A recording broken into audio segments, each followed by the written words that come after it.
So ఎట్లా ఉంది ప్రజాపాలన అన్నారు కాంగ్రెస్ ప్రభుత్వం వచ్చి 10 నెలలు అయితా ఉన్నది. సో మొత్తానికి ఎట్లా అనిపిస్తా ఉన్నది అన్నది ప్రజాపాలన అని చెప్పేసి ఒక ఎన్నికల మేనిఫెస్టోగా ప్రజాపాలన పెట్టారు.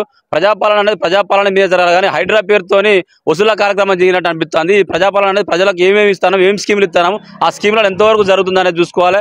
కానీ ఇవాళ ప్రజాపాలన పేరుతోని హైడ్రా అనే ఒకటి తీసుకొచ్చి అక్కడ ఉన్న రియల్ ఎస్టేట్ వ్యాపారుల దగ్గర కావచ్చు, కమర్షియల్గా అందరినీ భయభ్రాంతికి గురి చేసి వ్యాపారవేత్తలు బెదిరించి వాళ్ళ పార్టీ నిధులను సమకూర్చుకోవడం కోసమే పెట్టినట్టుగా ఉంది హైడ్రా.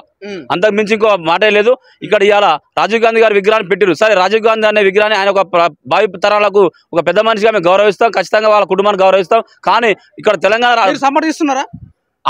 ఆయన గౌరవిస్తాం, రాజీవ్ గాంధీ గారిని గౌరవిస్తాం. ఇక్కడ ఎందుకు చెప్తున్నామంటే భారతదేశంలో పలు రాష్ట్రాలు ఉన్నాయి, అన్ని రాష్ట్రాలలో కూడా పెట్టుకోవాల్సిన అవసరం ఉన్నది. ఎస్పెషల్ గా తెలంగాణ రాష్ట్రం అనేది ఉద్యమాలు చేసి కొట్లాడి తెచ్చుకోని తెలంగాణది. కాబట్టి ఆ తెలంగాణ రాష్ట్రంలో ఉండాల్సిన బొమ్మ తెలంగాణ తల్లి, అందరికీ ఆత్మాభిమాన తల్లి. కాబట్టి మేము అక్కడ కట్టించిన మా సచివాలయం ముందట తెలంగాణ తల్లి బొమ్మ ఉంటే మాత్రమే ఈ తెలంగాణ సమాజానికి అందరికి ఆత్మగౌరవంగా నిలబడతాను అనుకుని మేము అక్కడ ఏర్పాటు చేసే స్థలాన్ని ముందస్తుగా ఆక్రమించుకొని రాజీవ్ గాంధీ గారి బొమ్మ పెట్టి ఒక రకమైన దుర్గీతమైన వాతావరణం సృష్టించి గొడవలు పెట్టి మరోమారు వెనకడ మీ అధికారంలో ఉన్నప్పుడు కనుక కర్ఫ్యూ విధించేటట్టుగా పార్టీలకు గొడవలు పెట్టించే వాతావరణం తీసుకొని సృష్టించినట్టు అనిపిస్తుంది ఈ యొక్క రాజు గారి బొమ్మ పెట్టి.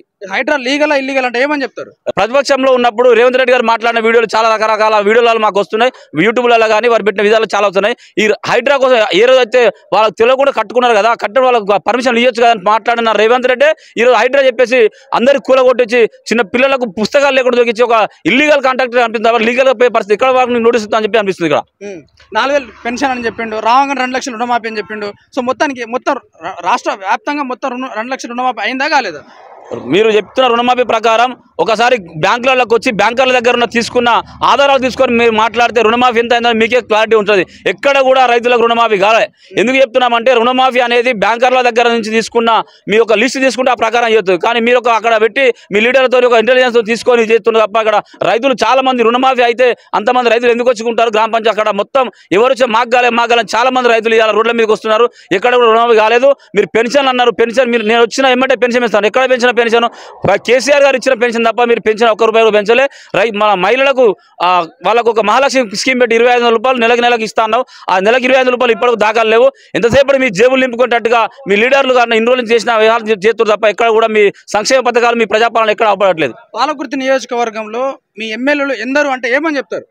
పాలకుర్తి కాన్స్టిట్యూన్సీలో ఎమ్మెల్యేలు అంటే ప్రజలు ఎవరి పేరు చెప్పాలో అర్థం కాక వాళ్ళే అంతర్మతంలో నిన్నటి నేను ఒక ప్రెస్ మీట్లో కూడా వాళ్ళ పిఆర్ఏ మా ఎమ్మెల్యే ఝాన్సీ రెడ్డి గారిని సంబోధించి మాట్లాడాడు. ఇవాళ ఎమ్మెల్యేలు ఎవరైనా మాట్లాడాలో అర్థం కాని పరిస్థితి. ఇవాళ 3 అనాలా 4 అనాలా ఒక రకంగా 3-4 ఎమ్మెల్యేలు ఉన్నట్టుగా అయిపోయింది. ఒక ఓటుకు 3 ఎమ్మెల్యేలు అయిపోయిన పరిస్థితి ఏర్పడదు ఇక్కడ.